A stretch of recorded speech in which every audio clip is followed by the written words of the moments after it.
The woman who inspired Snow White's aesthetic is also credited with inventing technology that enabled modern Bluetooth and Wi-Fi.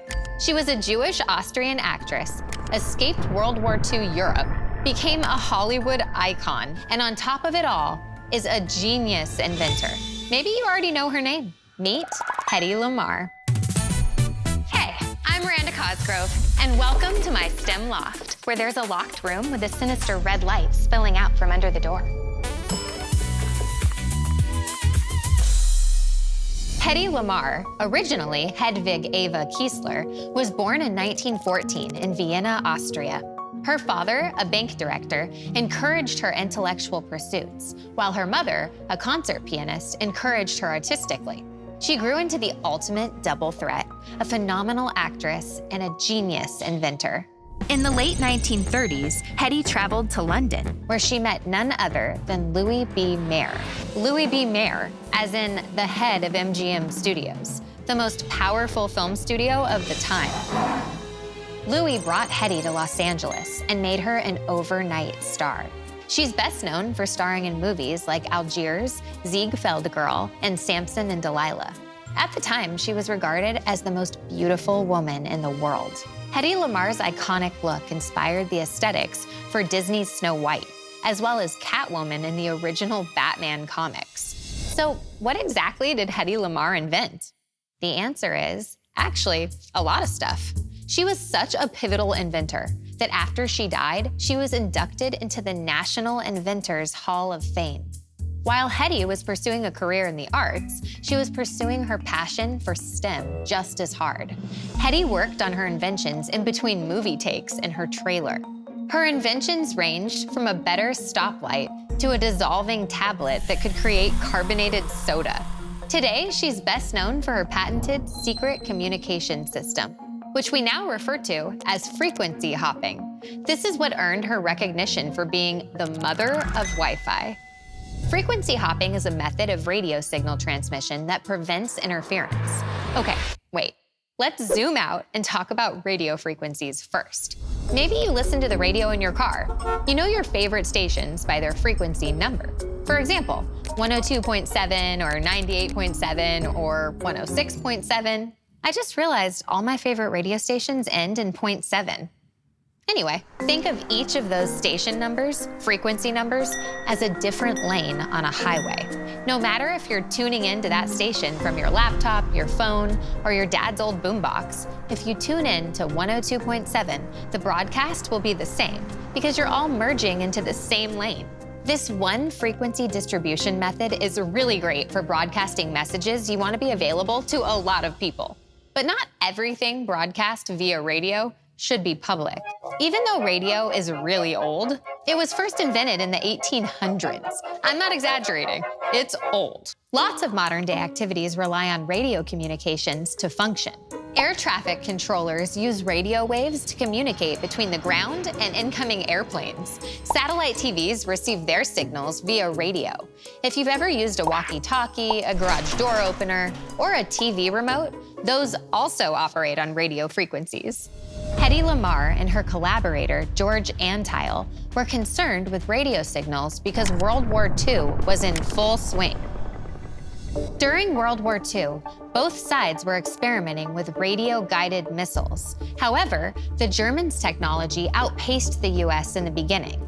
The United States missiles were operating using the one-frequency method.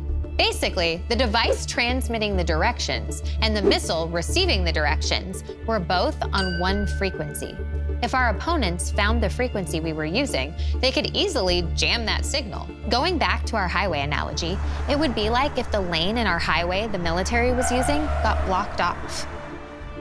Hedy and George's theory of frequency hopping solves this issue like so. The radio transmission device and the missile itself simultaneously hop from one frequency to another, thereby making it nearly impossible for our opponents to intercept this signal. This random but shared pattern of frequency changes is called a hopping pattern. Anyone else trying to jam you would have to guess your pattern or spread their own jamming across a wide range of frequencies, which makes their jamming less effective. Think of it like the transmission device and the missile are both jumping between lanes on an 88-lane highway to avoid a traffic jam. 88 is the number of frequencies in their patent and keys on a piano. Coincidence? I think not. They came up with their frequency hopping theory by adapting the mechanics of a player piano called a pianola. Although it appears to be playing itself, the pianola is fed a piano roll, a piece of continuous paper with holes directing the piano which keys and rhythm to play. Hedy and George had a not-so-unhinged thought. What if we used a piano roll to direct radio frequencies? And so frequency hopping was born. Hedy and George were at the forefront of a whole wave of scientists making these discoveries to solve the issue of radio wave jamming. Ellison Purington of Harvard University received a similar patent for his system for reducing interference in 1942. In 1943, U.S. Army Signal Corps officer Henry Hutchinson filed a patent for his speech privacy apparatus. It's fairly common in science for multiple researchers to come to the same conclusion at the same time, despite going down entirely different research paths. Regardless of all the teams arriving at the same conclusion, Hedy and George's patent marked their names forever in the advancement of radio technology. At the time that they invented it, the Navy ignored their idea and told Hedy she'd be more helpful to the war effort if she sold kisses for war bonds. Bad move. The U.S. soon realized the value of Hedy and George's technology, applying it in the 1950s in the development of a device that could drop from an airplane to detect submarines. By 1962, during the Cuban Missile Crisis, the military realized her theory of frequency hopping was essential, adopting torpedoes guided by a frequency hopping system. Now, how is this related to Wi-Fi, you ask? Earlier forms of Wi-Fi from the 1990s utilized this frequency hopping method, not because the signals need to be secret like the militaries do, but so that multiple people or multiple devices could use the same Wi-Fi without overwhelming the Wi-Fi signal. Since then, our technology has evolved, but the spirit of don't rely on one frequency is still integral. So next time you're at a friend's house and one person scrolls on Instagram Reels while another one scrolls on TikTok, while you're streaming your favorite reality show on television, all on the same Wi-Fi network, you can say, "Thanks, Hedy Lamarr, for originally making that possible."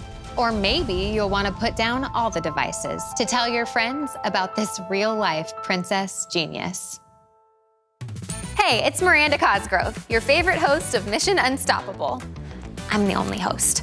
And if you want to watch awesome STEM videos and exclusive Mission Unstoppable clips, just make sure you subscribe and hit that notification bell.